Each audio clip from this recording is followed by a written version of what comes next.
सर्वेभ्यो नमो नमः। आप सभी जैसे जानते ही हैं, इससे पूर्व वाली जो हमारी कक्षा थी उस कक्षा में हमने प्रथम श्लोक का अर्थ देखा था। बहुत अच्छी प्रकार से आपको एक एक शब्दों का अर्थ बताया गया था। अब हम द्वितीय श्लोक से पढ़ना प्रारंभ कर रहे हैं। तो सबसे पहले श्लोक का उच्चारण करते हैं। अपूर्वः कोऽपि कोशोऽयं विद्यते तव भारती वययतो वृद्धिमायाति क्षयमायाति संचयात्। तो ये हमारा श्लोक था। अब हम इसका अन्वय से अर्थ देखेंगे। देखिए यहाँ पर सबसे पहले क्या दिया हुआ, भारती तव अयम कोशः। आप सभी को दिखाई दे रहा होगा क्या कहा गया है यहाँ पे कि भारती तव अयम कोशः कः अपि अपूर्वः विद्यते। तो ये पहली पंक्ति है हमारी। तो अब हम इसका अर्थ देखेंगे।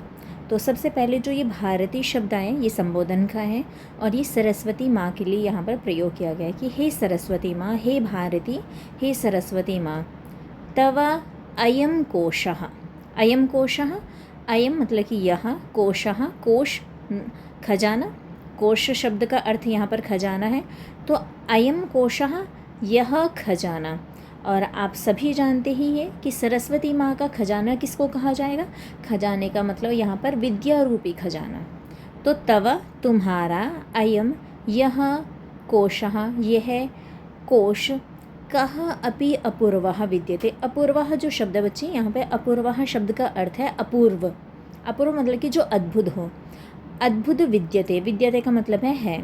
तो अयम कोशः अपूर्वः विद्यते, इस तरीके से अर्थ करेंगे। बाद में एक एक शब्दों को भी जोड़ लेंगे हम। तो अयम कोशः, यह जो आपका कोश है, यह कोश अपूर्वः विद्यते। अपूर्वः विद्यते अद्भुत है, अनोखा है। और कः अपि, यहाँ पर कः अपि का अर्थ होता है किसी भी कोश से अधिक। तो यहाँ पर आप कः शब्द का अर्थ जो आपके किम के शब्द रूप के प्रथमा विभक्ति के एक वचन में कहा बनता है, यहाँ पर वो अर्थ नहीं है। यहाँ पर अपि के साथ आया तो इस वजह से इसका अर्थ चेंज हो गया और अर्थ परिवर्तित होने के कारण यहाँ पर इसका अर्थ आएगा कः अपि, किसी से भी। हम यहाँ पर तुलना कर रहे हैं कि कः अपि अपूर्वः विद्यते, किसी भी कोश से अपूर्वः विद्यते। आपका जो ये कोश है ये कैसा है, अपूर्वः विद्यते, सबसे अद्भुत है, अनोखा है। आप सब जानते होंगे कि अनोखा क्यों कहा गया है इस कोश को। तो क्योंकि अब इसका रीजन यहाँ पर बता रहे कि आपकी जो ये कोश है इस कोश को अनोखा इसलिए कहा गया है वययतः वृद्धिम आयाति। व्ययतः, व्ययतः शब्द का अर्थ है खर्च करने पर। व्ययतः खर्च करने पर, वृद्धिम आयाति ये विशेषता है हमारे सरस्वती जी के कोश की। क्या विशेषता है, व्ययतः वृद्धिम आयाति। व्ययतः खर्च करने पर, वृद्धिम आयाति वृद्धि को प्राप्त होता है। और संचयात, संचयात का मतलब है इकट्ठा करने पर। क्षयम आयाति, क्षयम का मतलब है नष्ट होने लगता है, कम होने लगता है। आपने बेटा देखा होगा जितने भी कोश होते हैं, जो भी हमारे खजाने होते हैं, सारे के सारे खजाने अगर आप इकट्ठा करोगे तो वो बढ़ते हैं और खर्च करोगे तो वो घट जाते हैं। जैसे कि आप पैसे के मामले में भी आप ये अनुमान लगा सकते हैं या फिर ये एक्सपीरियंस कर सकते हैं। लेकिन जो सरस्वती माँ का कोश है वो एक ऐसा अद्भुत कोश है जो खर्च करने पर बढ़ता है। और संचयात क्षयम आयाति, और संचित करने से, संचित का मतलब है इकट्ठा करने से, क्षयम आयाति नष्टता को प्राप्त होता है। धीरे धीरे वो नष्ट होने लगता है, धीरे धीरे वो कम होने लगता है। ख़त्म बिल्कुल नहीं होगा लेकिन वो बिल्कुल कम हो जाएगा। ठीक है, तो ये श्लोक समझ में आ गया होगा। अब इससे आगे हम नेक्स्ट श्लोक पर चल। ये है आपका तृतीय श्लोक। ये काफ़ी आसान श्लोक है। तो इस श्लोक को समझने के लिए ज़्यादा मुश्किल नहीं होगी, आपको बहुत ही आसानी से समझ जाएंगे। नास्ति विद्या समम चक्षुः, नास्ति सत्य समम तपः, नास्ति राग समम दुखम, नास्ति त्याग समम सुखम। यहाँ पर सुखों के बारे में बताया गया है कि क्या सबसे ज़्यादा सुख आपको मिल रहा है। तो विद्या के समान चक्षु नहीं है। नास्ति विद्या समम चक्षुः, नास्ति विद्या समम चक्षुः। चक्षु का मतलब है आँखें, आपकी आँखें। आँखें क्या काम करती है बच्चे, आँखें काम करती है हमें सारी चीज़ें दिखाने का काम करती है हमारी आँखें। तो अभी कह रही कि नास्ति, जैसे चक्षु जो है हमें सब कुछ दिखाने का, क्लियर दिखाने का काम करती है, वैसे विद्या समम चक्षु कोई है ही नहीं संसार में।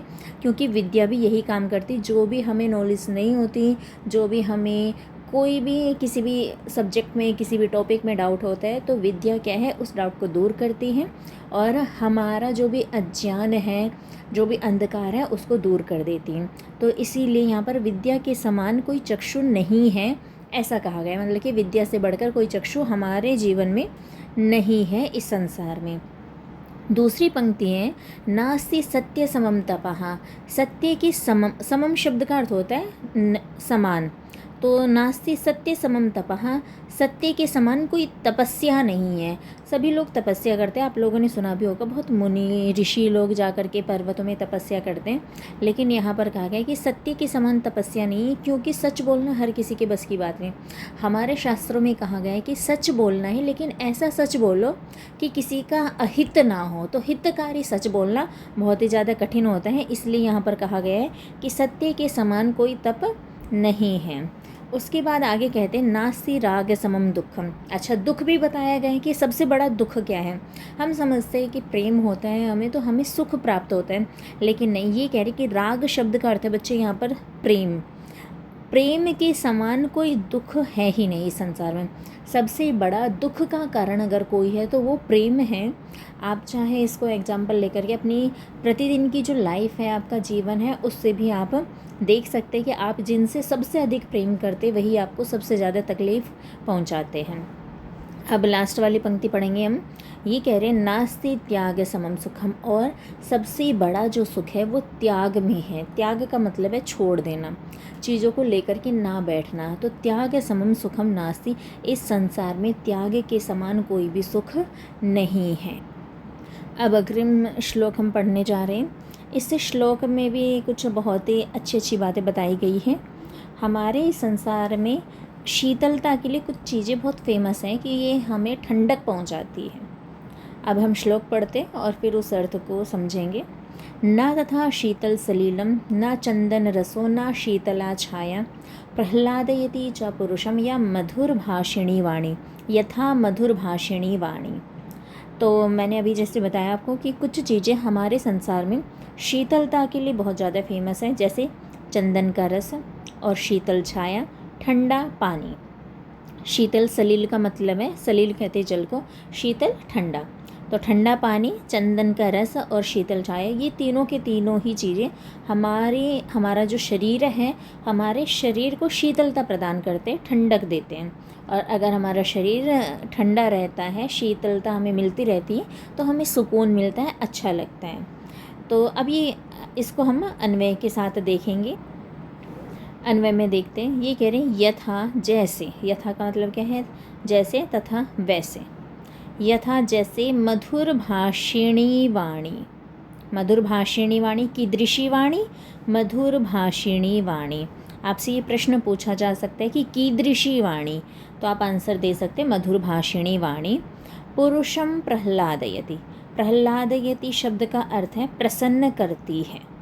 प्रह्लादयति शब्द का अर्थ क्या है, प्रसन्न करती है। किसको प्रसन्न करती है, पुरुषम, पुरुष को प्रसन्न करती है। पुरुष शब्द का अर्थ है यहाँ पे मानव। ऐसा नहीं है कि सिर्फ और सिर्फ पुरुषों को ही हम यहाँ पे लेंगे, तो यहाँ पे स्त्री, पुरुष और थर्ड जेंडर वाले जो भी हमारे लोग हैं, सभी के सभी पुरुष शब्द से यहाँ पर लिए जाएंगे। तो आप यहाँ पर मानव शब्द का प्रयोग कर सकते हैं इसके अर्थ में।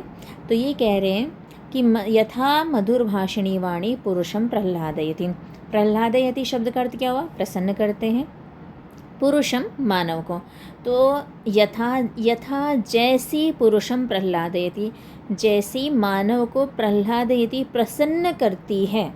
कौन प्रसन्न करती है, वाणी। वाणी कैसी वाणी, मधुर भाषिणी वाणी।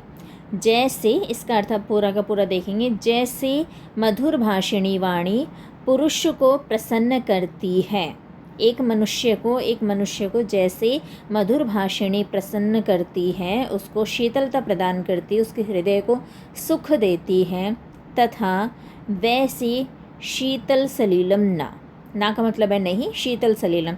शीतल सलील जो है, शीतल ठंडा जल जो है, वो उतनी शीतलता प्रदान नहीं करता।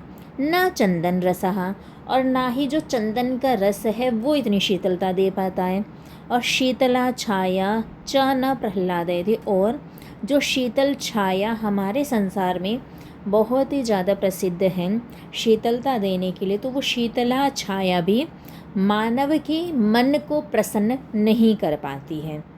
तो ये 3 चीज़ें हमारे संसार में फेमस हैं, शीतल सलील, चंदन रस और शीतल छाया, जो हमारे शरीर को प्रसन्न करती। लेकिन इन तीनों से भी अधिक जो पुरुषम प्रहलादयति मानव को प्रसन्न करती है, वो कैसी क्या है? मधुर भाषिणी वाणी। मधुर भाषिणी वाणी का अर्थ है मधुर, मीठे मीठे भाषण, वचन। तो आपकी वाणी के मीठी मीठी वचन, हितकारी वचन मानव को अत्यधिक प्रसन्न करते हैं, खुश करते हैं।